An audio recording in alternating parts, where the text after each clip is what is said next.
నమస్తే, నేను Naresh. Welcome to స్వతంత్ర బిగ్ టాక్. తెలంగాణ రాజకీయాల్లో మళ్ళీ కలకల మొదలైంది.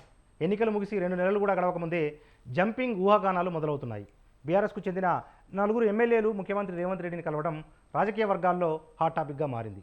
నియోజకవర్గాల అభివృద్ధి కోసమే సీఎంతో భేటీ అయ్యామంటూ ఎమ్మెల్యేలు అంటుంటే దీని వెనక పెద్ద మర్మం దాగుందంటూ బీజేపీ నాయకులు విమర్శలు గుప్పిస్తున్నారు. అసలు ఈ వ్యవహారం అంతా నడిపింది హరీష్ రావే అంటూ రఘునందన్ రావు ఏకంగా బాంబు పేల్చారు. మరోవైపు కాంగ్రెస్ మాత్రం ఇదంతా ఉత్తి రాద్ధాంతం అంటూ కొట్టిపారేస్తోంది. ఇంతకీ తెలంగాణలో అసలు ఏం జరుగుతోంది? గత 10 ఏళ్ల సీనే మళ్ళీ రిపీట్ అవుతుందా? అధికారం అనే దీపం చుట్టే ప్రతిపక్ష విపక్ష ఎమ్మెల్యేలు తిరుగుతున్నారా?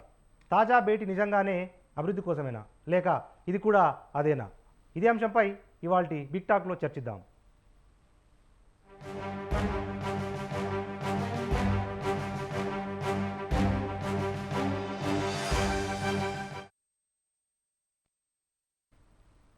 రైట్, ఇదే అంశానికి సంబంధించిన డిబేట్ను కొనసాగిద్దాం. మనతో పాటు కాంగ్రెస్ పార్టీ సీనియర్ నాయకులు డాక్టర్ శివకుమార్ గారు మన స్టూడియోలో మనకు లైవ్లో అందుబాటులో ఉన్నారు. వారితో పాటు పైలకృష్ణారెడ్డి గారు బీజేపీ సీనియర్ నాయకులు కూడా మనకు లైవ్లో అందుబాటులోకి వచ్చారు. మొదట డాక్టర్ శివకుమార్ దగ్గరికి వెళ్దాం.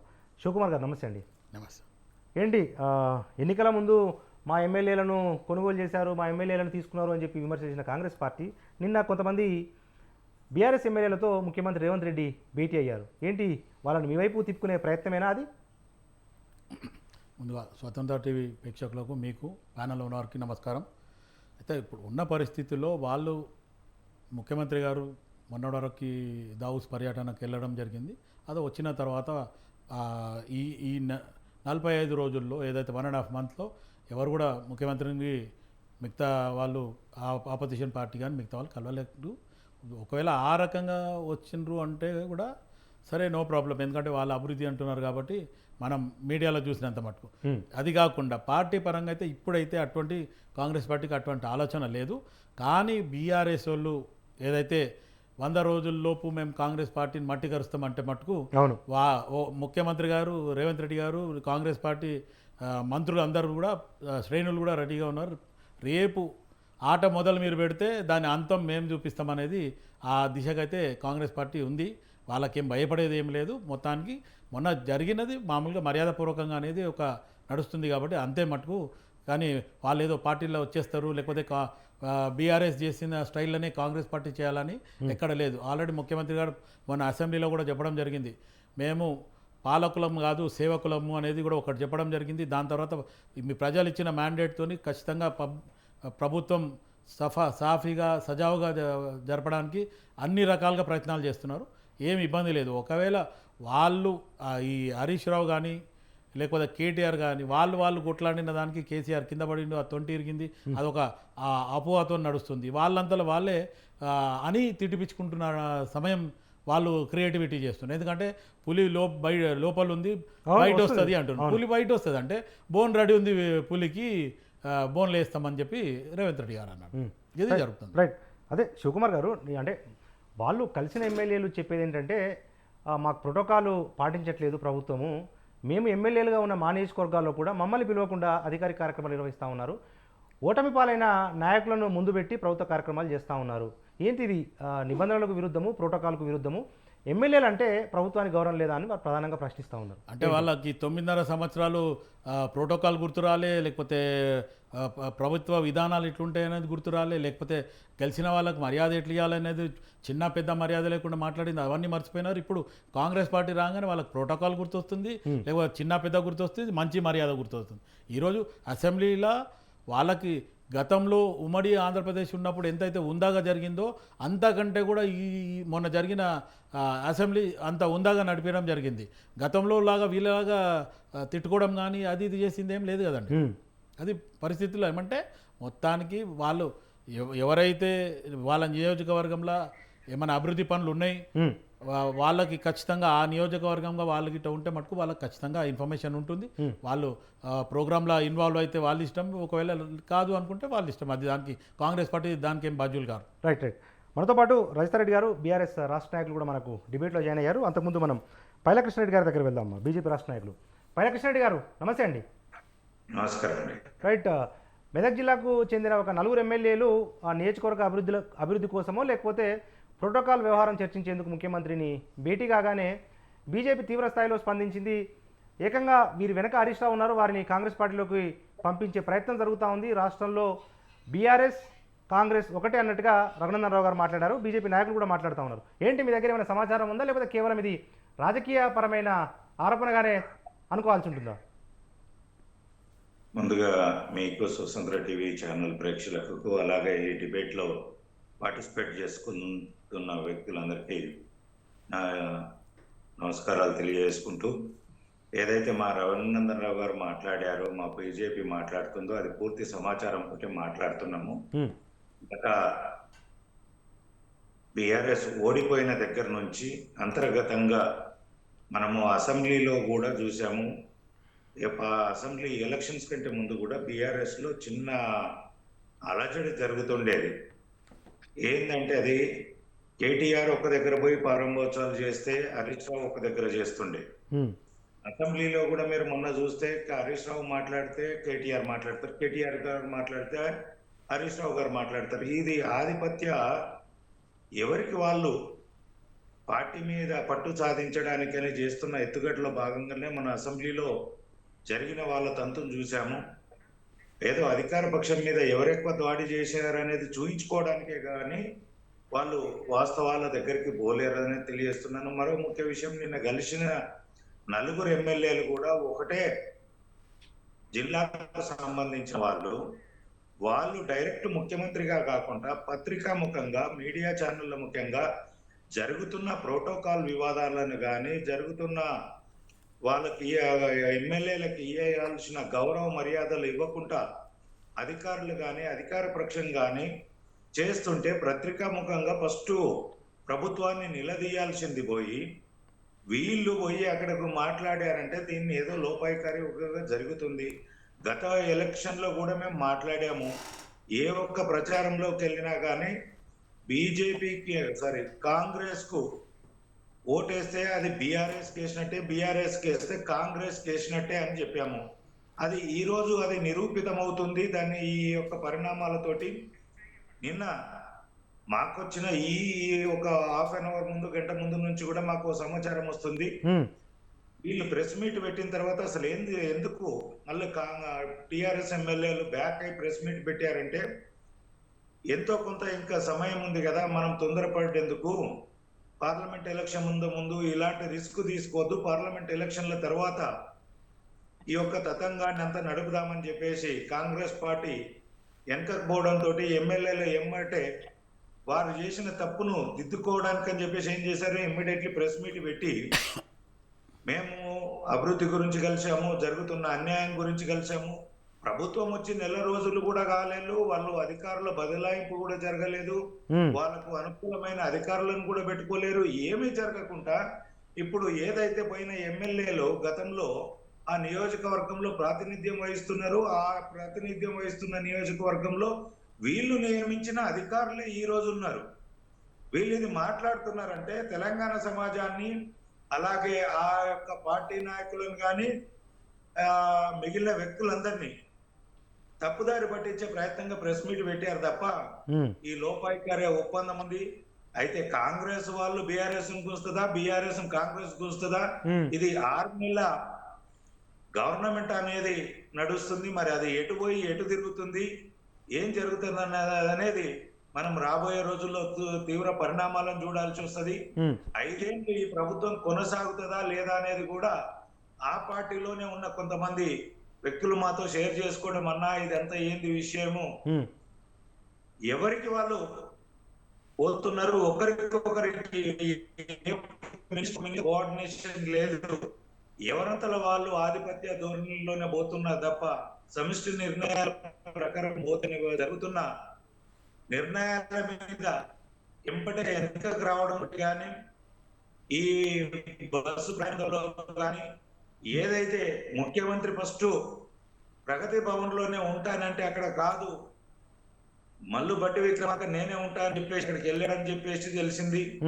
ఇవన్నీ లోపాయికారంగా ఏదో జరుగుతుంది, తెలియని విషయము. అది మనం త్వరలోనే ఆ విషయాలన్నీ మాకు వస్తున్న సమాచారాన్ని మేము పూర్తి సమాచారం, పూర్తి వివరాలను బయట పెడతామని చెప్పేసి ఆగుతున్నామని చెప్పేసి తెలియజేస్తున్నాం. Right right. మనతో పాటు బీఆర్ఎస్ రాష్ట్ర నాయకులు రవిసారెడ్డి గారు ఉన్నారు. రవిసారెడ్డి గారు నమస్తే. నమస్తే అండి. రైట్. ఏంటి ఈ బీఆర్ఎస్ ఎమ్మెల్యేలు ముఖ్యమంత్రి గారిని కలవటం వెనుక ఆంతర్యం ఏంటి? అభివృద్ధి అనేది ఒక అంశమైనప్పటికీ మెదక్ జిల్లాకు సంబంధించిన 4 ఎమ్మెల్యేలు కలవటమే కొంత రాజకీయంగా దుమారం లేపుతా ఉంది. ఎందుకంటే మాజీ ముఖ్యమంత్రి కేసీఆర్ గారి సొంత జిల్లా నుంచే 4 ఎమ్మెల్యేలు కలవటం ఏంటి ఆంతర్యం ఏంటి? చూడండి, దీంట్లో ఆంతర్యం ఏముందండి? బహిరంగంగా వాళ్ళు ఈ మీడియా ముఖంగా వాళ్ళు ఆల్రెడీ మాట్లాడిండ్రు కదండి. మ్మ్. దీంట్లో మళ్ళా రహస్య సమావేశం, రహస్య భేటీలు ఏం లేవు కదండి. మ్మ్. వాళ్ళు పబ్లిక్ గానే కలిసిండ్రు, పబ్లిక్ గా రిలీజ్ చేసిండ్రు కదా కలిసినట్టు. అవును. ఉమ్మడి మెదక్ జిల్లా ఎమ్మెల్యేలు వాళ్ళ ప్రోటోకాల్ ఇష్యూస్, వాళ్ళ గన్మెన్ ఇష్యూలు, వాళ్ళకు సంబంధించిన ప్రాబ్లమ్స్ గురించి మీ సీఎం గారితో మాట్లాడడానికి వెళ్ళిండ్రు. అది బాజాప్తా అన్ని పేపర్లలో, అన్ని టీవీ ఛానల్లో వాళ్ళు ఇచ్చేసిండ్రు, అయిపోయింది. 4 సార్లు ఎమ్మెల్యేగా కొనసాగుతున్న సునీతమ్మ గారు ఒకసారి మంత్రిగా ఉంది, 3 సార్లు ఎమ్మెల్యేగా పనిచేసిన సునీతమ్మకు ప్రోటోకాల్ ఇష్యూ సృష్టించింది కాంగ్రెస్ ప్రభుత్వం. దాని గురించి స్వయంగా ముఖ్యమంత్రి గారికి కలిసి విన్నవించుకుందామని పోయిండ్రు. కానీ దీంట్లో దుష్ప్రచారం ఎందుకు చేస్తుండ్రండి? దీంట్లో కట్టసిగా కలిసిండ్రు అనుకోవచ్చు కదా. ఇప్పుడు పిసిసి అధ్యక్షుడు రేవంత్ రెడ్డి గారిని కలవలేదు కదండి, రాష్ట్ర ముఖ్యమంత్రి కలిసిండ్రు. ఆయన బీజేపీకి ముఖ్యమంత్రి, కాంగ్రెస్ కి ముఖ్యమంత్రి, బీఆర్ఎస్ ముఖ్యమంత్రిగానే ఒక ముఖ్యమంత్రి హోదాలో కలిసిండ్రు తప్పితే దీంట్లో రహస్య సమావేశాలు, భేటీలు, ఇంకేదో పెడార్థాలు ఎందుకు తీస్తున్నారండి? వాళ్ళు అభద్రతా భావంతో ఉన్నారని చెప్పొచ్చు. ఇవాళ కొత్త ప్రభాకర్ రెడ్డి గారు కూడా దుబ్బాక కాన్స్టిట్యున్సీ అభివృద్ధి కోసం దుబ్బాకను రెవెన్యూ డివిజన్ గా గతంలో మాట ఇచ్చారు కాబట్టి దుబ్బాక రెవెన్యూ డివిజన్ కావాలని అడిగినా అని చెప్పేసి ఆయన పత్రికా ముఖంగా తెలియజేసిండు.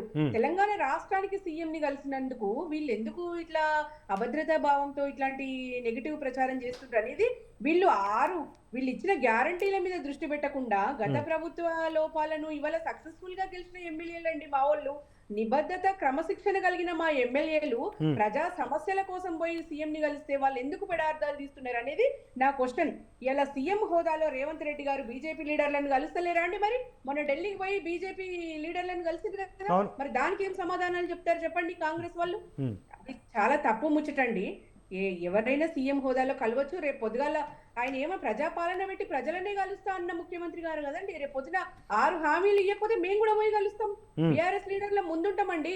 ప్రజాపాలనలో ఆయన ఏ మాత్రం కూడా ఫెయిల్ అయినా మేము పోయి అడగడానికి కూడా రెడీగా ఉన్నాం. 2023 తెలంగాణ అసెంబ్లీ ఎన్నికల్లో రాష్ట్రంలో అధికారంలోకి రావడానికి కాంగ్రెస్ పార్టీ ఎన్నో అలవిగాని హామీలు ఇచ్చిన విషయం మనందరికీ తెలిసిన విషయమేనండి. తెలంగాణ ప్రజలను మోసం చేసింది. వాళ్ళు రెడీగా ఉండాలి. ఇప్పుడు తెలంగాణలో విజయం సాధించి అధికారంలో వచ్చిన రోజు నుంచే రకరకాల సాకులతో కొన్ని హామీలను వెనక్కి తీసుకున్నారు. కొన్ని హామీలలో వెనక్కి వెళ్లే ప్రయత్నం మొదలుపెట్టింది. ఇప్పుడు ఏవేవో కొర్రీలు పెట్టి కొన్ని పథకాలను లబ్ధిదారులను తగ్గించే ప్రక్రియ కూడా ప్రారంభించింది కాంగ్రెస్ పార్టీ. మరి ఈ నేపథ్యంలో ఎన్నికల సందర్భంగా కాంగ్రెస్ పార్టీ ఇచ్చిన మోసపూరిత వాగ్దానాల మీద మాట్లాడడానికి రేపటి నుంచి ప్రతి ఒక్క బీఆర్ఎస్ ఎమ్మెల్యే కలుస్తాడు. దానికి వాళ్ళు సిద్ధంగా ఉండాలి. ప్రజల పక్షాన పోరాడడానికి బీఆర్ఎస్ కార్యకర్తలు కూడా సీఎం గారిని కలుస్తారు. మేము అందరం కూడా క్వశ్చన్ చేయడానికి రెడీగా ఉన్నాం. దీనిలో తప్పు పట్టడానికి ఏమీ లేదండి. మరి ఎంపీ ఎలక్షన్ లో వాళ్ళు మమ్మల్ని ఎదుర్కోలేక ఇవాళ బీఆర్ఎస్ పార్టీని బొంద పెడతా, 100 మీటర్ల లోతులో పాతి పెడతా అని చెప్పేసి ఒక మంత్రి మాట్లాడతాడు. రైతు బంధు అడిగితే చెప్పుతో కొడతా అని ఒక మంత్రి మాట్లాడతాడు. ఇవేమి ప్రజా క్షేత్రంలో గెలిచిన వాళ్ళేనా అండి? వీళ్ళు ప్రజలు ఎన్నుకున్న నాయకులేనా అని అడుగుతున్నా నేను. ఇవల్ల ఈ రోజు ప్రజల పక్షాన పోరాడాల్సింది పోయి ఇలా ఆ ఎమ్మెల్యే వచ్చి కలిసిండు. ఇవే అండి, ఇవే వాళ్ళు మాట్లాడే మాటలు ఇవేనా? ప్రజలను తప్పుదో పట్టిస్తున్నారండి. ప్రజా సమస్యల మీద దృష్టి పెట్టండి. ఇవాళ రైతు బంధు ఎవరికి పడ్డదో చెప్పండి, చూపించండి, ఎంతమందికి చూపించండి. అవి గాలికి వదిలేసి ఇవాళ అనవసర టాపిక్ తెర మీదకి తెస్తే ఎంత మాత్రం కరెక్ట్ అండి? ఇవాళ ప్రజలలో పలచన పడుతున్నారు కాబట్టి ఏదో ఒక ఉపాయం బన్ని ప్రజలలో ఉండాలని చెప్పేసి వాళ్ళు ఏదో ప్రయత్నాలు చేస్తారు. రైతారెడ్డి గారు అంటే ప్రధాన ఆరోపణ ఏంటంటే రాష్ట్ర వ్యాప్తంగా బీఆర్ఎస్ ఎమ్మెల్యేలు ఉన్నప్పటికీ కేవలం మెదక్ జిల్లాకు సంబంధించిన 4 ఎమ్మెల్యేలు కలవటం అంటే ఏంటి? అంటే వాళ్ళకే ప్రోటోకాల్ సమస్యలు ఉన్నాయా? ఇతరులకు ఎటువంటి సమస్యలు లేవా? అభివృద్ధికి సంబంధించి ఆ 4 ఎమ్మెల్యేలకే వాళ్ళ నియోజకవర్గాలకు సంబంధించిన అభివృద్ధి జరగట్లేదా? ఇతర ప్రాంతాల్లో బాగానే ఉందా? మరి ఎందుకు కేవలం ఆ 4 కలిశారు అనేది ఒక ప్రధాన ప్రశ్న. ఇక్కడ ఉద్దేశపూర్వకంగా అందరిని కూడా ఇబ్బంది పెట్టే ప్రయత్నాలు జరుగుతున్నాయి అనేది బయట నడుస్తున్న టాక్. ఇలా వీళ్ళు పోవచ్చు, రేపు ఇంకోరు పోవచ్చు, అందరు ఒకేసారి ఏకదాటిగా పోయి యుద్ధం చేయడానికి కాదు కదండి. ఆ సీఎం గారు ఇవాళ వీళ్ళకి అపాయింట్మెంట్ ఇచ్చిండు, రేపు ఇంకోరు పోయి కలుస్తారు, అంటే తప్పేం లేదు. ఉమ్మడి జిల్లా ఎమ్మెల్యేలు కలవచ్చిన మాట వాస్తవమే, వాళ్ళ సమస్యలు చెప్పుకొని వచ్చిన మాట వాస్తవమే.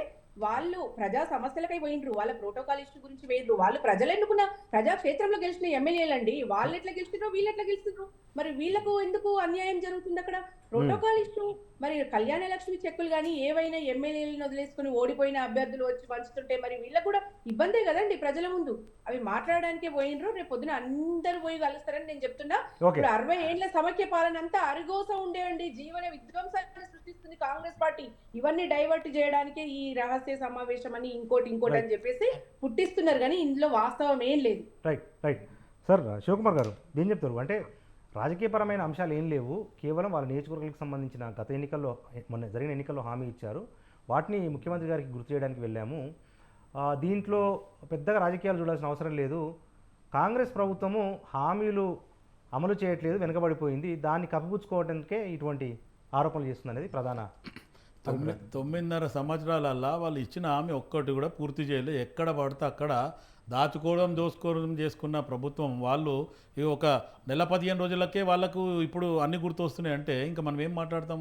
ఒకసారి ఆలోచించాలా. ఇప్పటి వరకు ఈ 9.5 సంవత్సరాలల్లా ఈ టీఆర్ఎస్ బీఆర్ఎస్ చేసిన ప్రభుత్వం ఏమైతే చేసిందో దానికి విరుద్ధంగా కాంగ్రెస్ పార్టీ ఒక మంచి వడవరితో పోతూ ఉంటే ఇవాళ దినం ఒక 1.5 మంత్కే వీళ్ళకి ఇప్పుడు కొత్తగా గుర్తొస్తున్నాయి.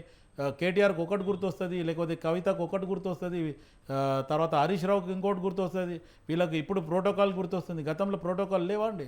9.5 సంవత్సరాలు మీరు ఎవరికి ప్రోటోకాల్ ఇచ్చిండ్రు? ఎవరికి మీ ముఖ్యమంత్రి అపాయింట్మెంట్ ఎవరికి ఇచ్చిండ్రు? ఈరోజు ఏదైతే ప్రజాపాలన అని పెట్టి ఈరోజు ప్రగతి భవన్ పేరు మార్చేసి ఆ కంచెలు తీసేసి ప్రజలని అందరినీ కూడా లోపలికి రానిస్తుంది మా ప్రభుత్వం. ఈ 9.5 సంవత్సరాల ప్రజలు అసలు లోపల రానిలేదని చెప్పి తిట్టుకుంటున్నారు. ఇప్పుడు సెక్రటరేట్ కూడా ఆలోచిస్తే 3 to 5 విజిటర్స్ అవర్స్లో ప్రతి ఒక్కరు పోతున్నారు. ఏ మంత్రిత్వ శాఖలో ఆ మంత్రికి ఉన్న సిబ్బందితోని పేషి మొత్తం వర్క్ చేస్తుంది. కానీ గత ప్రభుత్వంలో ఏం చేసిండ్రు? ఆ అవకాశం ఉంది ఎవరికన్నా?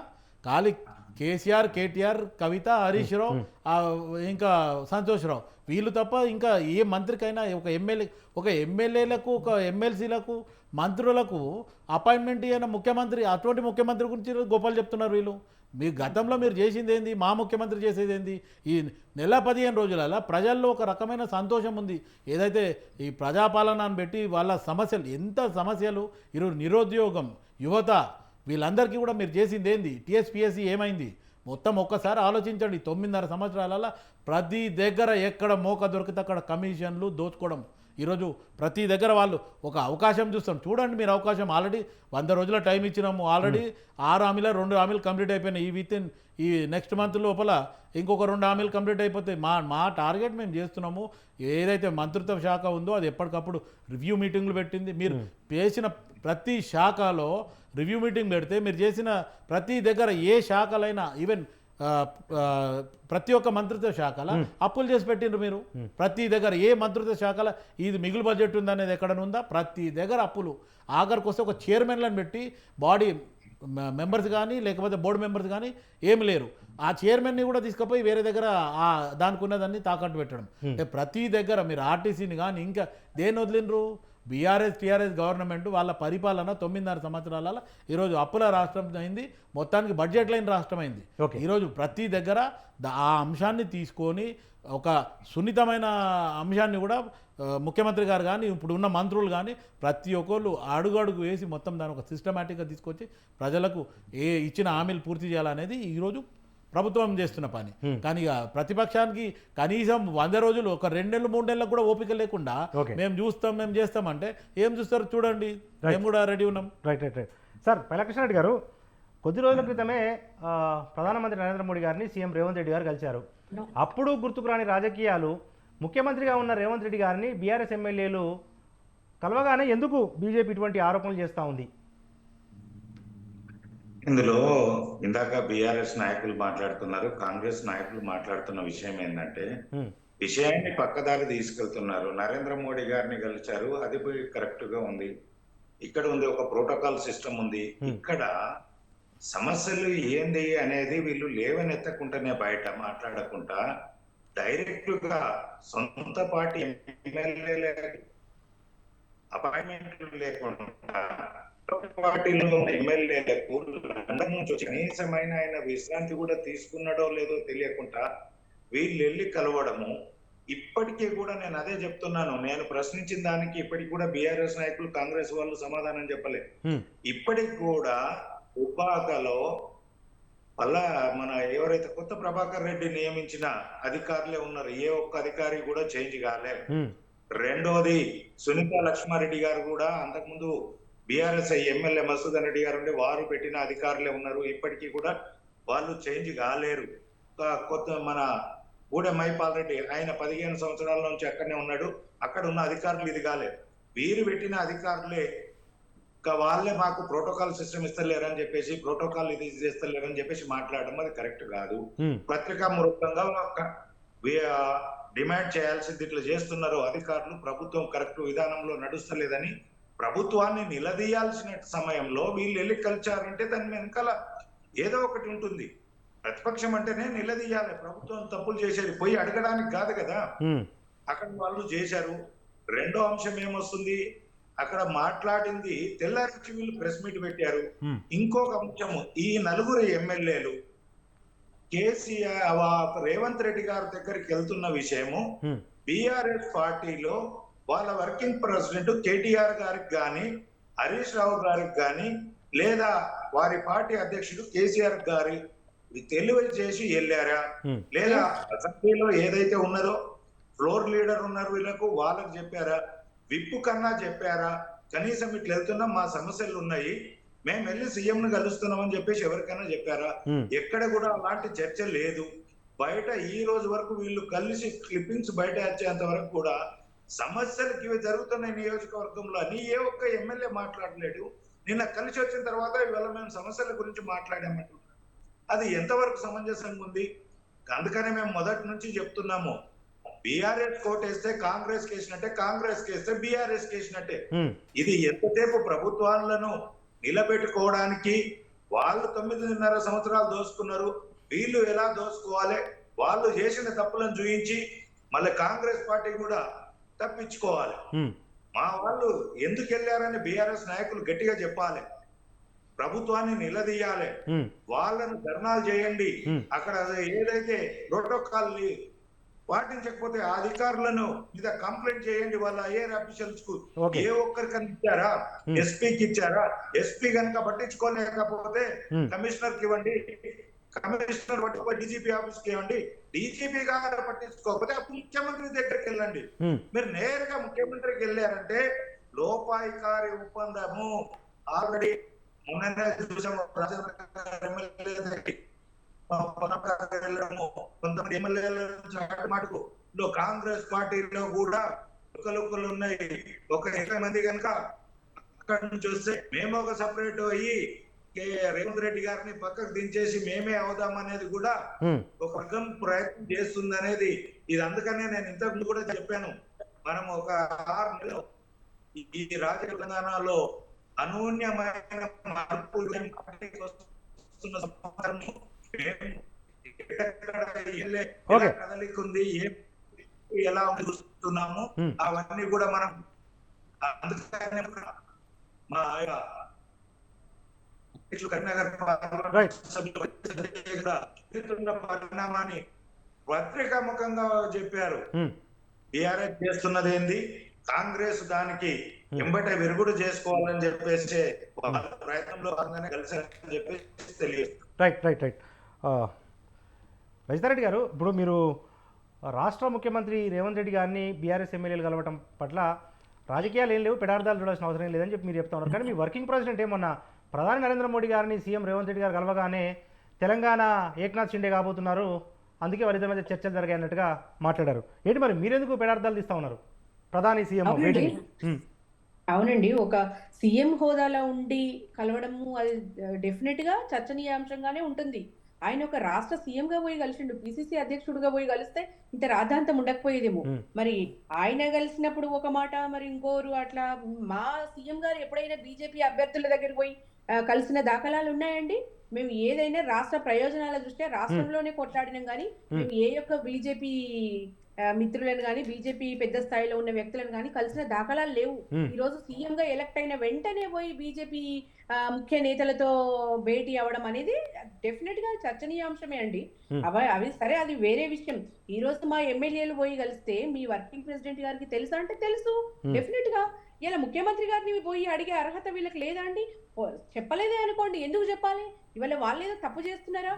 వాళ్ళు బాజాప్తా పోయి వాళ్ళు పత్రికాముఖంగా కలిసి వాళ్ళకు ఫోటోని ప్రజలకు విడుదల చేసి మేము అడిగింది ఇది అని చెప్పేసి ప్రెస్ మీట్ పెట్టి వాళ్ళు బాజాప్తా చెప్తుంటే దీంట్లో తప్పు తీయడం ఏంటో నాకు అర్థం కావట్లేదు.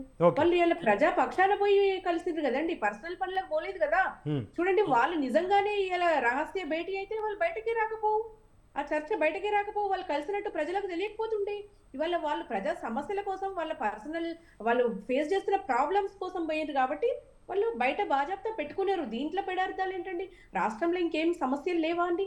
తెలంగాణ ప్రజల ఆర్తిని, తెలంగాణ ప్రజల ఆవేదనను వ్యక్తం చేసిన ఇన్ని ఎవరు పట్టించుకున్న పాపాన పోతలేరు. ఇవాళ 40 రోజుల పాలనలో అంతా అస్తవ్యస్తమైతుంది కదండి. ప్రజా సమస్యలు పట్టించుకోండి. ఇప్పుడు అన్నం ఉడికిందా లేదా చూడడానికి ఒక మెతుకు సరిపోద్ది. మీరు 100 రోజులు టైం అడిగినరు, 40-50 రోజులు అయింది, ఎక్కడ అతి గతి లేదు.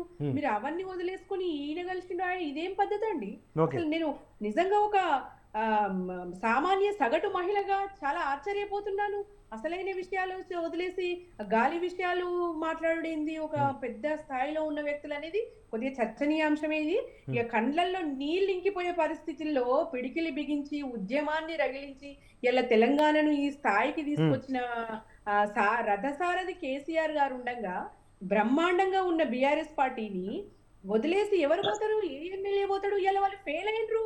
వాళ్ళ వాళ్ళ హామీలు అమలు చేయలేక వాళ్ళు ఫెయిల్ అయినరండి. వాళ్ళ దగ్గరికి ఎవరు పోతారు? ఒక ముఖ్యమంత్రి హోదాలో పోయినరు తప్పితే వాళ్ళు ఏదో పార్టీలు మారుడు అదంతా వట్టి ముచ్చట్లండి. ఇలా దశాబ్దాల దాస్య శృంఖలాలను తెంచేందుకు ఎగిరిన గులాబీ పార్టీ అండి. వీళ్ళంతా గులాబీ రథసారథులు. మా ఎమ్మెల్యేలంతా ఇవాళ పార్టీని వీడడానికి ఎవరు సిద్ధంగా లేరండి. రేపు మీ బీజేపీ, మీ కాంగ్రెస్ ఎమ్మెల్యేలు వచ్చి మా దాంట్లో చేరిన ఆశ్చర్యం లేదు. ఇక్కడ బీఆర్ఎస్ పార్టీని వదలడానికి సిద్ధంగా లేరు. 14 ఏళ్ల ఉద్యమ ప్రస్థానంలో ఎన్నో పోరాటాలు చేసినామండి ప్రజాపక్షం నిలబడి. ఇలా మాకు పోరాటాలు కొత్త కాదు. పోయి కలవచ్చు కదా. పోయి కలవడం ఏంటి? పోయి యుద్ధం చేయాలి అంటున్నారు మన బీజేపీ వాళ్ళు. కృష్ణారెడ్డి గారు అంటున్నారు అంటే సామవేద దండోపాయాలు ఉంటాయి తెలుసు కదండి మనకు. ఏదైనా రిక్వెస్ట్ చేస్తాం ఫస్ట్, తర్వాత ఇంకో రకంగా ఉంటది, తర్వాత ఇంకో స్టెప్ ఉంటది. పోతూనే యుద్ధానికి పోతామండి కత్తి పట్టుకొని. చాలా తప్పు ముచ్చట్లు మాట్లాడడం ఎందుకండి? ఇవన్నీ రాజీనామాలు, ఉప ఎన్నికలు, దీక్షలు, అమరుల ప్రాణత్యాగాలు, ఆటుపోట్లు ఎన్ని చూసినామండి బీఆర్ఎస్ పార్టీలా. ఇవన్నీ ఏం మాట్లాడుతున్నారు మీరు? కేసీఆర్ నాయకత్వమే తెలంగాణకు శ్రీరామ రక్షాన్ని బలంగా నమ్మి పాలనా పగ్గాలు అప్పగించిండ్రండి ప్రజలు వాళ్ళకు. ఇలా ఉమ్మడి మెదక్ జిల్లాలో వట్టిగా గెలిచిండ్రండి, భారీ మెజారిటీ గెలిచిండ్రండి వాళ్ళు. ఇలా కేసీఆర్ గారి నాయకత్వంలో నిర్బంధాలను ఛేదించి తెలంగాణ సబ్బండ వర్ణాల పోరాటంతో దశాబ్దాల కళ సాకారం చేసిన సీఎం గారిని దృష్టిలో పెట్టుకొని గెలిపించిన ప్రజలండి. దుబ్బాక ప్రజలు గాని, మెదక్ ప్రజలు గాని ఎవరండి? ఎవరిని కలిస్తే ఏమైందండి? ఇలా ప్రజా సమస్యల కోసం కలిసినామని చెప్పినాక దీని మీద ఇంత రాద్ధాంతం చేస్తున్నారంటే ఇంకా వేరే సమస్యలు లేవా? ఇంకా మేము మాట్లాడడానికి ఇంకా ఏం లేవా వీళ్ళకు? తెలంగాణ సాధించినా కూడా కుట్రలు ఆగుతలేవండి. ఇంకా కూడా వాళ్ళు ప్రజలు ఏదో గెలిపించారు, సరే వీళ్ళు ప్రజలు గెలిపించారు అని చెప్పేసి వాళ్ళు మన చేయాల్సిన పనులన్నీ బంద్ చేసుకొని ఉత్తముచ్చట్లు మాట్లాడుకుంటే కాలయాపన చేసుడు ఏంటండి? ఇలా కుతంత్రాలకు కొదవే లేదు అసలు. 7 మండలాలతో పాటు ఇలా ఎంతమంది కలవడానికి సిద్ధంగా ఉన్నారు? రేపు పొద్దుగాల ప్రశ్నించడానికి రాష్ట్రం అంతా కదిలొస్తుంది. 4 ఎమ్మెల్యేలు కాదండి, రాష్ట్రం అంతా కూడా తరలొచ్చి ఇలా సీఎం గారి దగ్గర ప్రశ్నించడానికి రెడీగా ఉన్నారు. వాళ్ళు అట్లా ప్రిపేర్ అయి ఉండాలి. కానీ ఇలా 4 వచ్చిండ్రు, ఆంతర్యం ఏమిటి? ఆంతర్యం ఏముంది? సీఎం చెప్పిపోవాలండి. వాళ్ళ పనులు చేయించుకోవడానికి వర్కింగ్ ప్రెసిడెంట్ కి సీఎం మన కేసీఆర్ గారికి చెప్పిపోవాల్సిన అవసరం లేదు. వాళ్ళ సమస్యలు వాళ్ళు చెప్పుకోవడానికి ఎవరికో చెప్పుకోవాల్సిన అవసరం లేదండి. ఇలా విభజన చట్టాన్ని ఉల్లంఘిస్తూ తెలంగాణకు రావాల్సిన విద్యుత్ నీటి వాటాలు దక్కకుండా ఎన్ని అడ్డంకులు సృష్టించినా కూడా ఇలా మా ఎమ్మెల్యేలు ముందుండి మా రథసారథి ఆధ్వర్యంలో కొట్లాడిన దాఖలాలు ఉన్నాయి. కాబట్టి మా ఎమ్మెల్యేలు కూడా బ్రహ్మాండంగా ప్రజాక్షేత్రంలో గెలిచిర్రు, భయం లేదు. డెఫినెట్ గా ముఖ్యమంత్రిని మళ్ళా కూడా కలుస్తారు. ఇలా కలిసింది పెద్ద విషయం కాదు. మళ్ళా కలుస్తాం, కొట్లాడతాం. దానికి రెడీగా ఉండాలి కాంగ్రెస్ పార్టీ నాయకులు కానీ, లీడర్లు కానీ, సీఎం గారు కానీ రెడీగా ఉండాలని తెలియజేస్తుంది. Okay sir. డాక్టర్ శివకుమార్ గారు ఏంటి అంటే ఇప్పుడు కాంగ్రెస్ పార్టీ అధికారంలోకి వచ్చింది, ఎన్నో హామీలు ఇచ్చారు. తీరా ప్రజలు అధికారం అప్పచెప్పిన తర్వాత ఖజానా ఖాళీగా ఉంది, అక్రమాలు జరిగాయి, వాటి మీద విచారణ చేస్తూ ఉన్నాము, శ్వేతపత్రాలు విడుదల చేసుకొని. ఇది కాలయాపనే కదా, ఎందుకంటే మరొక 15-20 రోజుల్లో లోక్సభ ఎన్నికల షెడ్యూల్ రాబోతుంది. షెడ్యూల్ వచ్చిన తర్వాత మీరు ఏ కార్యక్రమాలు కొత్తగా ప్రారంభించలేరు. మరి ఎట్లా కాంగ్రెస్ పార్టీ నమ్మకం ఎట్లా నిలుపుకుంటుంది? ఇప్పుడు పరిస్థితుల ప్రకారము ఆల్రెడీ 100 రోజులు 6 గ్యారంటీల్లో ఆల్రెడీ 2 గ్యారంటీలు కంప్లీట్ అయినాయి. ఒకవేళ ఈ షెడ్యూల్కి ముందు అనుకుంటే ఇంకో 2 గ్యారంటీలు ఖచ్చితంగా ఇదే 100 రోజులలో చేస్తామనేది ఏదైతే ఉందో ఆ దిశగానే కాంగ్రెస్ పార్టీ ముందు అడుగులు వేస్తుంది, పోతుంది. వీళ్ళ గతంలో ఉన్న ప్రభుత్వంలో షాడో ముఖ్యమంత్రి లాగా మా ముఖ్యమంత్రి కాదు, దావూస్ బోయ్ కూడా 13 కోట్లు ఖర్చు పెట్టి వచ్చిండు గతంలో. ఆయన తెచ్చిన బడ్జెట్ ఏందో ఒకసారి చూసుకోవాలి. మేము మాట్లాడితే ఉద్యమం అంటారు టీఆర్ఎస్ బీఆర్ఎస్ వాళ్ళు. ఇక్కడ టీఆర్ఎస్ ఉండి టీఆర్ఎస్ ప్రజలంతా మోసం చేసి ఇక్కడ దోచుకొని బీఆర్ఎస్ అని కొత్త నాటకం ఆడుకొని వాళ్ళు కొత్త డ్రామాకు పోయినరు. ఈరోజు అటు టీఆర్ఎస్ లేరు, ఇటు బీఆర్ఎస్ లేరు. ఈరోజు వాళ్ళ మీటింగ్ చర్చలలో కాంగ్రెస్ పార్టీ గురించి మాట్లాడుతున్నారు. వాళ్ళు ఎట్లా ఓడిపోయినరు, ఎందుకు ప్రజలు వాళ్ళని తిరస్కరించిండ్రు, ఎందుకు వాళ్ళని ఓడగొట్టినరు, లేకపోతే ఏంది అనేది ఆలోచించాలి. అది ఇడిసపెట్టేసి టీఆర్ఎస్ భవన్లో మీటింగ్లో ఏం జరుగుతుందండి, మాకు పర్సంటేజ్ మాకు ఏం తేడా లేదు, లేకపోతే మాకు ఇప్పుడు కాంగ్రెస్ పార్టీలకి మేము క్యాండిడేట్ తీసుకుపోతామంటే కాంగ్రెస్ పార్టీలకి తీసుకుపోవడానికి ఎంత తేడా ఉంది మీకు అర్థమవుతలేదా? ఇప్పుడు ఆల్రెడీ బీజేపీ బీఆర్ఎస్ ఒక్కటే అనే రకంగానే కవిత విషయంలో పబ్లిక్ ఈరోజు ఏదైతే మ్యాండేట్ చూపించిండ్రో అది అదాన్ని అర్థం చేసుకొని ఒకసారి ఉండాలా. ఇప్పుడు బీజేపీ బీఆర్ఎస్ ఇక్కడ కేసీఆర్ ఏం చేస్తుండే గతంలో ముఖ్యమంత్రిగా ఉన్నప్పుడు, ఈడ గల్లీలో తిట్టాలి, ఢిల్లీలో పోయి నరేంద్ర మోడీ కాళ్ళు మొక్కి రావాలా. ఇది పరిస్థితి. వీళ్ళు ఒక్కటే. ఈరోజు కాంగ్రెస్ పార్టీ ఇప్పుడు ఇంతకుముందు ఆవిడ రాజారెడ్డి గారు కూడా మాట్లాడుతూ ఈరోజు ముఖ్యమంత్రిని కలిసినందుకు మేము వాళ్ళని తప్పు పట్టడం లేదు, ఇప్పటివరకు మీ కాంగ్రెస్ పార్టీ మేము తీసుకుంటామని ఎక్కడ కూడా కాంగ్రెస్ పార్టీ చెప్పలేదు. బీజేపీ వాళ్ళు ఆరోపణ చేస్తుంటే బీజేపీ వాళ్ళు మీరు బీఆర్ఎస్ వాళ్ళు చూసుకోండి, మా కాంగ్రెస్కు సంబంధం లేదు. కాంగ్రెస్ పార్టీ మేము ప్రజలకు ఇచ్చిన హామీ, ప్రజలు మాకు ఇచ్చిన మ్యాండేట్ని మేము దాన్ని ఏ రకంగా తీసుకుపోవాలి, ఏం చేయాలనేది కాంగ్రెస్ పార్టీ ఆలోచిస్తుంది. ఇంతే తప్ప మిగతా విషయాలలో మేము పనికి మాలిన సబ్జెక్ట్ వీళ్ళలాగా మేము పులి బయటకు వస్తుంది, లేకపోతే మేము కాంగ్రెస్ పార్టీని 100 రోజులలో మళ్ళీ మనమే ప్రభుత్వం వస్తుంది, మనదే రాజ్యం వస్తుంది అనేది ఆలోచన. మా దగ్గరకు వస్తే మేము బొంద పెడతామన్నాము, గొయ్యి పెడతామన్నాడు ముఖ్యమంత్రి గారు, ఓపెన్గా డిక్లేర్ చేశారు. ఆట మీరు మొదలు పెట్టండి, ఎండ్ నేను చేస్తాను కూడా మాట్లాడడం జరిగింది. ఎందుకంటే ఇవన్నీ రెచ్చగొడుతుంది ఎవరు, టీఆర్ఎస్ బీఆర్ఎస్ మనుషులే కదా. ఈరోజు టీఆర్ఎస్ అని పెట్టుకోవడానికి కూడా వీళ్ళకి ఇప్పుడు అవకాశం లేకుండా పోయింది. టీఆర్ఎస్ అనేది ఇంకొక కొత్త పార్టీ రిజిస్టర్డ్ అయిపోయింది. వీళ్ళు మళ్ళీ వెనక్కి కూడా వచ్చే ఆలోచన కూడా లేదు. ఆ బీఆర్ఎస్ మీదే ముందుకు పోవాలా తప్ప టీఆర్ఎస్ అని చెప్పుకోవడం లేదు. వాళ్ళ మీటింగ్లలో మనం బీఆర్ఎస్ వద్దు, టీఆర్ఎస్ రావాలి అనేది ప్రతిపాదన తీసుకొస్తుండ్రు. ఆ ప్రతిపాదన కూడా రేపు వీళ్ళకి నడవదు. అక్కడ ఎలక్షన్ కమిషన్ కూడా వీళ్ళకి ఏదైతే బీఆర్ఎస్ రిజిస్ట్రేషన్కి పోతే మిగతా 3 రాష్ట్రాలలో లేదు అంటే మహారాష్ట్ర ప్రాబ్లం అయింది, ఆంధ్రప్రదేశ్ వాళ్ళు కూడా పక్కన జరిగిపోయారు. అంటే మొత్తానికి కాంగ్రెస్ పార్టీ ఈ 45 రోజుల్లోనే వీళ్ళు ఇంత తట్టుకుంటలేరంటే 9.5 సంవత్సరాలు వీళ్ళు చేసిన ఘోరం ఏంది, పెద్ద అపరాధాలు చేసిండ్రు. ఈరోజు ప్రజలు తిట్టుకున్న వాళ్ళు తప్ప ఎవరు కూడా వీళ్ళు చేసింది మంచి అనేది ఎక్కడన్నా చూపిమని చెప్పండి. మొత్తానికి ప్రతి దగ్గర కమిషన్ల మీదనే వాళ్ళు చేసిన స్కీమ్స్ అన్నీ కూడా, ఈవెన్ దళిత బంధు తీసుకున్నా, లేకపోతే కాళేశ్వరం తీసుకున్నా, మేడిగడ్డ అయితే మొత్తానికి అది పనికిరాదనేది ఈరోజు ఖచ్చితంగా చెప్పడం. ఎవరైతే నిష్ణాతులు ఉన్నారో, ఎవరైతే అక్కడ వచ్చి ఇన్స్పెక్ట్ చేసారో వాళ్ళే చెప్తున్నారు ఇది పనికిరాదు, ఈ ప్రాజెక్టు అసలు వేస్ట్. నింపిన నీళ్ళ తీసి ఖాళీ చేసి పెట్టిండ్రంటే అంత పెద్ద ప్రాజెక్టు మరి ఎవరి గురించి కట్టిండ్రు? స్పెషల్ ఇంజనీర్ ఆయనే కదా, కేసీఆరే కదా అప్పట్లో.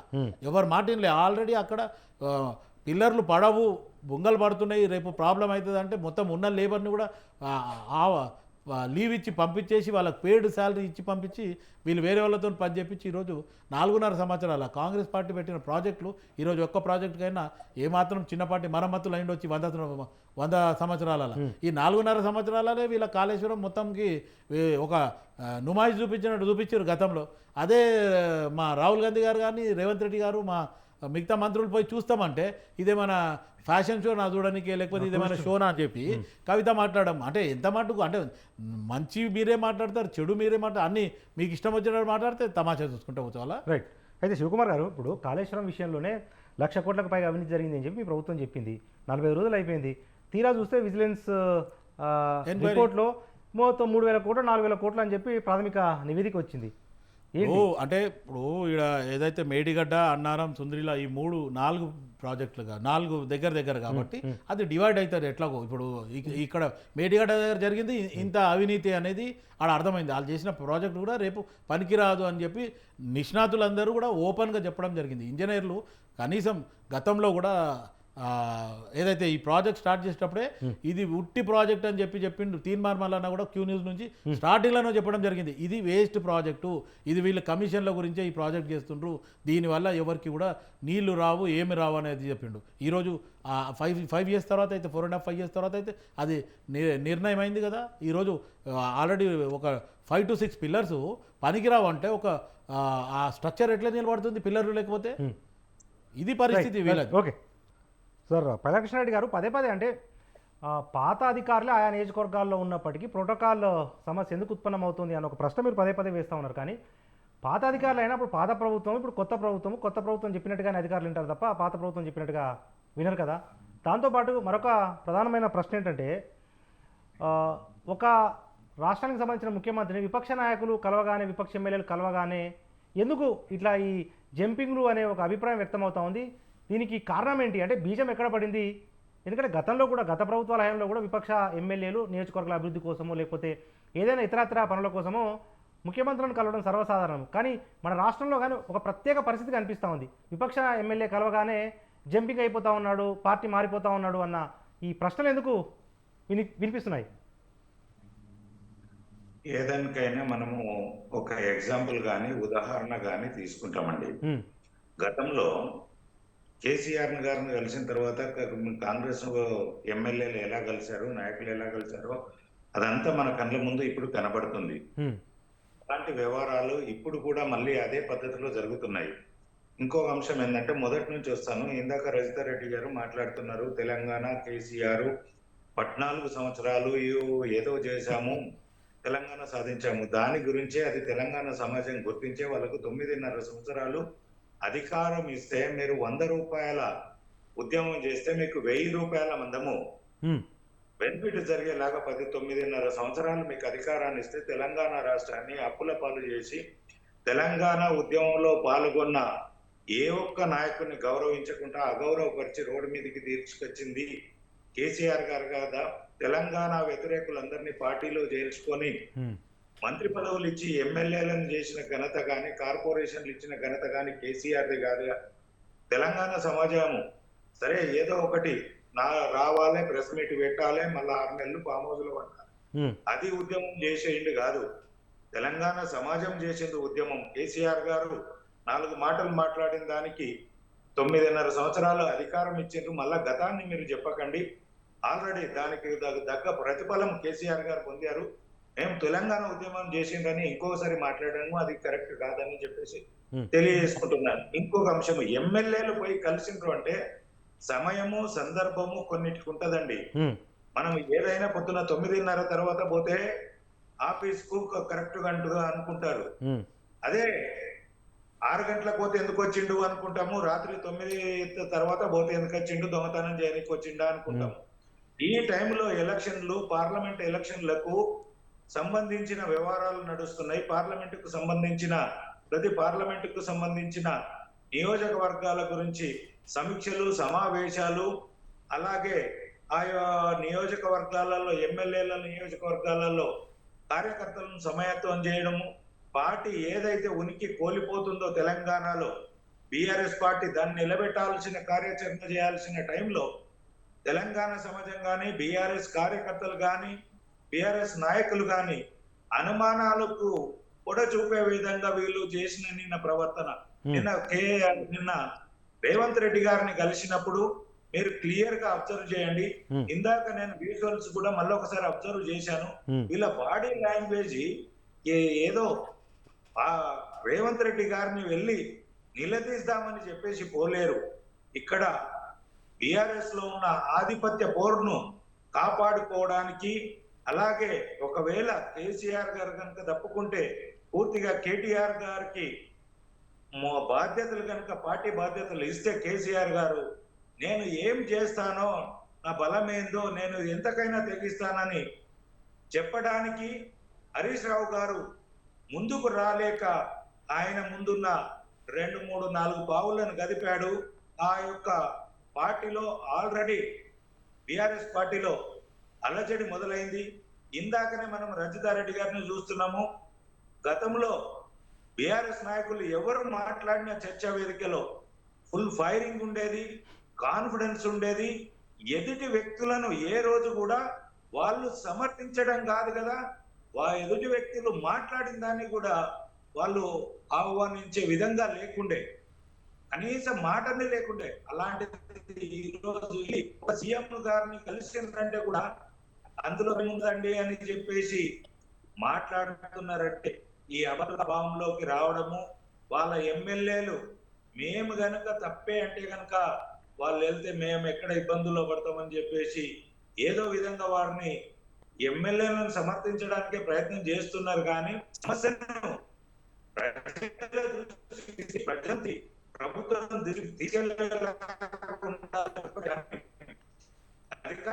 పూజని మేము ఏదో చెప్పిన రీజన్స్ కూడా రీజన్సే కావు, వీళ్ళు థ్రెటనింగ్ కాదు. మన దగ్గరనే గన్ను మ్యాన్లు ఎక్కువ ఉన్నారు. కర్ణాటక వెళ్ళండి, మా దగ్గరికి 12-15 రోజులు ప్రభారీగా ఎమ్మెల్యేలు వస్తే గన్మెన్లు లేరండి. వాళ్ళు గన్మెన్లను ప్రభుత్వానికి సరెండర్, గన్మెన్ల ఇష్యూ కాదు ఇక్కడ, ఎవరికి థ్రెటనింగ్ ఉన్నది కాదు. ఏదో దాన్ని నిన్న జరిగిన తప్పును కప్పిపుచ్చుకోవడానికి ఈ రోజు ప్రెస్ మీట్ పెట్టడం తప్పించి ఇదేం లేదండి. ఇది పార్లమెంట్ ఎలక్షన్ దాకా ఆగండి, మళ్ళా ప్రజలకు తప్పుడు సంకేతాలు వెళ్తాయి, అందుకనే మీరు ఎలక్షన్ దాకా ఆగండి అని చెప్పడం జరిగింది. అందుకని వచ్చేది మరి 4 నెలలు మేము ఎలా పార్టీలో కొనసాగాలంటే మళ్ళీ మాటలు మాట్లాడేసి ఒక 4 నెలల తర్వాత తీవ్ర పరిణామాలు తెలంగాణ రాష్ట్రంలో జరుగుతాయి. అవన్నీ మనం ఊహిస్తున్నాము. నేను ఇందాక కూడా చెప్పాను. అయితే కృష్ణారెడ్డి గారు, సార్ కృష్ణారెడ్డి గారు, మీ ఎమ్మెల్యేలు అంటే బీజేపీ ఎమ్మెల్యేలు భవిష్యత్తులో కూడా ముఖ్యమంత్రి గారిని కలవరా? మేము కలిసే ముందు కొన్ని ఉంటాయండి. గతంలో కూడా హరీష్ రావు గారిని రాజాశంకర్ కలిశారు. ఆ సమస్యను ఏంటి అనేది ప్రజలకు అందుబాటులోకి ఉండాలి. ఈ రోజు వచ్చి ఆ ప్రభుత్వం వచ్చి 40 రోజులు కాలేదు, వీళ్ళకి వచ్చిన సమస్య లేదు కాలేదు, ప్రభుత్వమే ఇంకా కుదుట పడలేదు, పూర్తి స్థాయిలో మంత్రులే కాలేరు, ఇంకా 6 పోర్టుఫోలియోలు ఖాళీగానే ఉన్నాయి, అదంతా ఇంకా సెట్టే కాలేదు ప్రభుత్వము. వీళ్ళు అప్పుడే మా సమస్యలు మేము ముఖ్యమంత్రి దగ్గరకు పోతాం, వాళ్ళ ఎమ్మెల్యేలే కలవలేకపోయింది ఇప్పటి వరకు కూడా. వాళ్ళకు అపాయింట్మెంట్లు ఈ వాళ్ళకి ఎక్కడికి వచ్చింది అనేది నేను అడుగుతున్నాను. Right, okay. ఇంట్లో బయట మనం చెప్పుకోలేని వ్యవహారాలు నడుస్తున్నాయి. బీఆర్ఎస్ పార్టీ 2గా ఏదైతే శివసేనలో రాజ్ ఠాక్రే, ఉదయ్ ఠాక్రేగా ఎలా విడిపోయిందో నేను ఇప్పుడు ఇస్తున్నాను, మీరు నోట్ చేసుకోండి. బీఆర్ఎస్ నాయకులైనా కాంగ్రెస్ నాయకులైనా శివసేన ఎలాగా జరిగిందో బీఆర్ఎస్ పార్టీ వితిన్ 4-5 months లోపు ఆ పరిస్థితి వస్తుందని చెప్పేసి నేను శివసేన చీలిపోవడంలో బీజేపీ కీలక పాత్ర పోషించింది అంటే తెలంగాణలో కూడా అటువంటి ప్రయత్నం బీజేపీ ఏమైనా చేస్తుందా? ఎందుకంటే మహారాష్ట్రలో శివసేన నిట్టనిలో చీలిపోయింది, వెనక ఉండి ప్రోత్సహించింది బీజేపీ అనే ఆరోపణలు ఉన్నాయి కదా, తెలంగాణలో కూడా అటువంటి ప్లాన్ ఏమైనా ఉందాయింది? కాదండి, అలా ఆ విషయం చెప్పట్లేదండి. నేను చెప్తున్నది రాజ్ ఠాక్రే, ఉదయ్ ఠాక్రేలో వచ్చిన మధ్యలో ఆధిపత్య పౌరుడు అల్లుడు కొడుకు మధ్యలో, బాల్ ఠాక్రే గారి కొడుకు అల్లుడు మధ్యలో వచ్చి రాజ్ ఠాక్రే బయటకు వచ్చేసి పార్టీని చీల్చిన దాని గురించి మాట్లాడుతున్నాను. ఆ విధంగానే జరుగుతుంది, మీరు చూడండి. 6 నెలలలోపు బీఆర్ఎస్ లో 2-3 వర్గాలుగా ఇది అవుతుంది. లేదా కాంగ్రెస్ నుంచి కూడా ఒక వర్గం బయటకు వచ్చి ఈ వర్గం కూడా బయటకు వచ్చి 2 వర్గాలు కలిసి ప్రభుత్వం ఏర్పరిచినా మనం ఆశ్చర్యపోనవసరం లేదు. జరుగుతున్న పరిణామాలు అలాగే ఉన్నాయని చెప్పేసి తెలియజేస్తున్నాం. రైట్. రజితారెడ్డి గారు, అంటే ఇప్పుడు ముఖ్యమంత్రులను ఎమ్మెల్యేలు కలవటం సహజం, కానీ గతంలో కేసీఆర్ను కొంతమంది కాంగ్రెస్ ఎమ్మెల్యేలు కలవటము, మా నియోజకవర్గ అభివృద్ధి అని చెప్పటము, ఆ తర్వాత కొంతకాలానికి బీఆర్ఎస్ కండువాలు కప్పుకోవటం జరిగిపోయాయి కదా, అదే రకంగా ఇప్పుడు కూడా జరిగే అవకాశాలను కొట్టిపారేలేమంటా ఉన్నారు బీజేపీ నాయకులు. ఏం చెప్తారు? చూడండి, బలమైన పార్టీ అండి బీఆర్ఎస్ పార్టీ. హ్మ్. అంత బలమైన పార్టీలో వాళ్ళు ఆ రోజు వచ్చి చేరాల్సిన అవసరం వచ్చింది. వాళ్ళు చేరకపోతే వాళ్ళకి అతి గతి లేదనుకున్నారు, వచ్చి చేరిండ్రండి. హ్మ్. ఇవాళ అదే బలంగా ఉన్న బీఆర్ఎస్ పార్టీ అండి, ఏదో 2% లోపలనే వాళ్ళకు ఓట్లు ఎక్కువ వచ్చినాయి మాకంటే. పెద్ద భారీ మెజారిటీ గెలిచినోళ్ళు కాదండి వాళ్ళు. హ్మ్. ఇప్పటికి కూడా బీఆర్ఎస్ పార్టీయే ప్రజల మనసులో ఇంకా చెరగని ముద్ర వేసుకుందండి. ఈరోజు బీఆర్ఎస్ పార్టీని తక్కువగా ఇవాళ వాళ్ళ అధికారంలోకి వచ్చినంత మాత్రాన ఇలా బీఆర్ఎస్ ని తీసి పారేస్తానంటే ప్రజలే ఒప్పుకోవట్లేదు దీనికి. హ్మ్. ఇలా ఏమైనా స్థానిక నాయకత్వంతో ఇబ్బంది గాని, మాకు కేసీఆర్ గారే సీఎం కావాలని ఇవాళ పల్లెల్లో గాని, పట్టణంలో గాని ప్రజలు రోదిస్తున్నారని మనం చూస్తానే ఉన్నాం. మీడియాలో చూస్తున్నాం, పేపర్‌లో చూస్తున్నాము. వాళ్ళొచ్చి ఇలా కలిసినంత మాత్రాన మా వోళ్ళు పోయి అందులో కలుస్తారనేది హ్మ్. అది చాలా అజ్ఞానం. ఇది ఏం లేదండి. వాళ్ళ 6 గ్యారంటీలు క్వెషన్ చేయకుండా ప్రజల్ని డైవర్ట్ చేసే ఇష్యూ ఇది. హ్మ్. అంతే. ఇయాల పార్లమెంట్ ఎలక్షన్‌లో మళ్ళా మేమే గెలుస్తామని వాళ్ళకు క్లారిటీ వచ్చేసింది. వాళ్ళు ఇయాల అసెంబ్లీ ఎలక్షన్‌లో గెలిచి ఏమీ చేయలేకపోతున్నారు. రేపు పొద్దుగాల ఏ మొఖంతోని ఎంపీ ఎలక్షన్‌లకు పోతారండి? వాళ్ళు విషయాన్ని డైవర్ట్ చేయడానికి మాత్రమే ఇవన్నీ తెర మీదకి తీసుకొస్తున్నారు. రైతు భరోసా ఎక్కడండి? రైతు భరోసా అన్నారు ఎక్కడ? ప్రతి ఏటా కౌలు రైతులకు గాని, అసలు రైతులకు గాని 15,000 అన్నారు. ఎక్కడ? వ్యవసాయ కూలీలకు 12,000 అన్నారు. ఎక్కడ? హ్మ్. వరి పంటలకు క్వింటాల్‌కి 500 బోనస్ ఇస్తా అన్నారు. అవన్నీ ఎక్కడండి? గృహజ్యోతి అన్నారు. ప్రతి కుటుంబానికి 200 యూనిట్ల హ్మ్. కరెంట్ అన్నారు. ఎక్కడ అవన్నీ? ఇందిరమ్మ ఇండ్లు ఎక్కడండి? ఇల్లు లేని వారికి 5,00,000 అన్నాడు. వాటి గురించి ఏమైనా సమీక్షలు జరుగుతున్నాయా? అసలు దాని గురించి ఏమైనా వాళ్ళ దగ్గర టాపిక్ నడుస్తుందా అండి? ఓకే. ఉద్యమకారులకు 250 గజాల జాగాలు ఇస్తామన్నారు. హ్మ్. అవన్నీ ఏమైనాయి? మహాలక్ష్మి ఏమైంది ఇయాల? ప్రతి మహిళకు 2,500 అధికారంలోకి వచ్చిన వెంటనే అన్నారు. ఇప్పుడు 40 రోజులు, ఒక నెల అయిపోయింది కదండీ! మరి ఎక్కడండి? 500కే సిలిండర్ అన్నారు. ఎక్కడండి? ఇలా ఆర్టీసీ బస్సులో మాత్రం ఉచిత ప్రయాణం పెట్టి వనరులు పెంచకుండా మహిళలను తన్నుక జావండి, తాంబూలాలు ఇచ్చినాం మీరు తన్నుకొని హ్మ్. జావండి అని చెప్పి చాట్ల తవుడు పోసి కుక్కల కొట్లాట పెట్టంగానే ఇలా రాష్ట్రాన్ని అధోగతి పాలు చేస్తుంది కాదా మనం చూస్తలేమండి. ఇలా మహాలక్ష్మి వదిలేసిండు, యువ వికాసం అన్నారు, విద్యార్థులందరికీ 5,00,000 విద్యా భరోసా అన్నాడు. ఎక్కడండి? హ్మ్. ప్రతి మండలంలో తెలంగాణ ఇంటర్నేషనల్ స్కూల్స్ అన్నాడు. దాని గురించి ఏమైనా చర్చ జరుగుతుందా అంటే ముఖ్యమంత్రి గారి దగ్గర? రైట్. ఇవన్నీ గాలికి వదిలేసి చేయూత అన్నాడు, 4,000 పింఛన్ అన్నాడు, 10,00,000 రాజీవ్ ఆరోగ్యశ్రీ హ్మ్. బీమా. హ్మ్. ఎక్కడండి? ఇవాళ 2 అమలు చేసిండ్రు. 2 అమలు చేసి ఇవాళ పత్రికాముఖంగా గ్రేట్‌గా సోనియా గాంధీ గారి బర్త్‌డే రోజు 2 హామీలు అమలు చేసినామన్నారు. మరి మిగతావి ఇంతవరకు అతీగతి లేవు. మరి రాహుల్ గాంధీ పెళ్లికి మిగతాయి అమలు చేస్తాడా? అది కూడా రైట్. చెప్పాలి. ఎందుకంటే రైట్. అది ఓకే. అయ్యేది లేదు, ఇది అయ్యేది లేదు. 2 కూడా నాన్చే విషయాలని ఒక్క చెప్పి విషయం రైట్. కంక్లూడ్ తెలంగాణ ప్రజలకు చేస్తాను. క్లారిటీ ఒక్క వచ్చేసింది. ఓకే. ఓకే. ఒక్క వీళ్ళు నిమిషం. ప్రజా సమస్యలు వదిలేసి ఇయాల ఎమ్మెల్యేలు కలిసిండ్రనే టాపిక్ తెర ఓకే. మీదకి ప్లీజ్. తెస్తుండ్రంటేనే రైట్. ఇయాల ఓకే. వాళ్ళు విఫలమైండ్రని రైట్. తెలుస్తుందండి. ఓకే. రైట్. కృష్ణారెడ్డి గారు ప్లీజ్ క్విక్‌గా. కృష్ణారెడ్డి గారు సార్ ఒక్క నిమిషం నేను కంక్లూడ్ చేస్తే ఒకటే విషయము. చెప్పండి. ఈ మేటిగడ్డ ప్రాజెక్టు గానీ, మనం కాళేశ్వరం విషయంలో గానీ, ఆ రోజు ఇరిగేషన్ మినిస్టర్‌గా హరీష్ రావు గారు ఉండడము, దీని వెనకాల ఏదైతే మంత్రులు ఎళ్ళొచ్చిన తర్వాత ఒక సింగిల్ జడ్జి అన్నారు, మేము హ్మ్. సిబిఐ అన్నాము, లేదా అఖిలపక్షం అన్నాము, ఏదైనా తోసిపుచ్చేసి ఈ రోజు వరకు దాని మీద ఏ కమిటీ వేయలేరు. హరీష్ రావు గారిని నాకు ఇందాక తెలిసిన సమాచారం ఏంటంటే హరీష్ రావు గారి మీద తీవ్రమైన ఒత్తిడి కాంగ్రెస్ పార్టీ తీసుకొస్తుంది. నలుగురే ఎమ్మెల్యేలు అధికార పక్షానికి నలుగురు ఎమ్మెల్యేలే అధికారంగా ఉన్నారు. అందులో ఒక 10 మందో 5గురో ఎవరన్నా ఒక మనిషి రేపు మినిస్టర్ గా క్యాబినెట్ ఎక్స్పాన్షన్ చేస్తే వాళ్ళు అలిగి పక్కకు కనుక ఒక హ్మ్. 10 మందిని తీసుకొస్తే ప్రభుత్వం ప్రమాదంలో పడితే ఈ యొక్క ఇన్వెస్టిగేషన్ గానీ, అవినీతి ఎంక్వైరీని గానీ మనం వేయకుండా ఆపాలంటే రైట్. ఓకే. అర్థమైంది. హరీష్ గారు ఏదన్నా ప్రభుత్వానికి ఇబ్బందికరమైన పరిస్థితులు వస్తే మీరు మాకు సహకరించాలనే జరగడం జరిగింది. రైట్. దానితోటే ఓకే. ఈ ఒక్క నిమిషం సార్, ఈ ప్లీజ్. వారం 10 రోజుల నుంచి కాళేశ్వరం మీద టాపిక్ అనేదే లేదు ప్రభుత్వం నుంచి. ఓకే. రైట్. దాని ఓకే. అంటే గురించి నాకు ఈ రైట్. రోజు అంటే కాళేశ్వరము అంటే మీరు రేవంత్ చెప్పే రెడ్డి గారు ఒక గేమ్ ఆడారండి. రేవంత్ రెడ్డి గారు గేమ్ ఆడారు. ఓకే. ఆయన ఉన్న పార్టీలో నేను క్యాబినెట్ ఎక్స్పాన్షన్ చేసిన ఇది చేసిన రైట్. ఓకే. ఇది రైట్. మళ్ళా మనం చర్చిద్దాం సార్. మనకు చాలా రోజులు ఉంది ఇంకా ఈ అంశానికి సంబంధించి. రైట్. ఇది ఇవాల్టి బిగ్ టాక్. మన బిగ్ టాక్లో పార్టిసిపేట్ చేసిన కాంగ్రెస్ పార్టీ సీనియర్ నాయకులు డాక్టర్ శివకుమార్ గారికి, వారితో పాటు రైసారెడ్డి గారు బీఆర్ఎస్ రాష్ట్ర నాయకులు, వారితో పాటు పైలకృష్ణారెడ్డి గారు బీజేపీ సీనియర్ నాయకులు, అందరికీ కూడా ధన్యవాదాలు. ఇది ఇవాల్టి బిగ్ టాక్. చూస్తూనే ఉండండి స్వతంత్ర.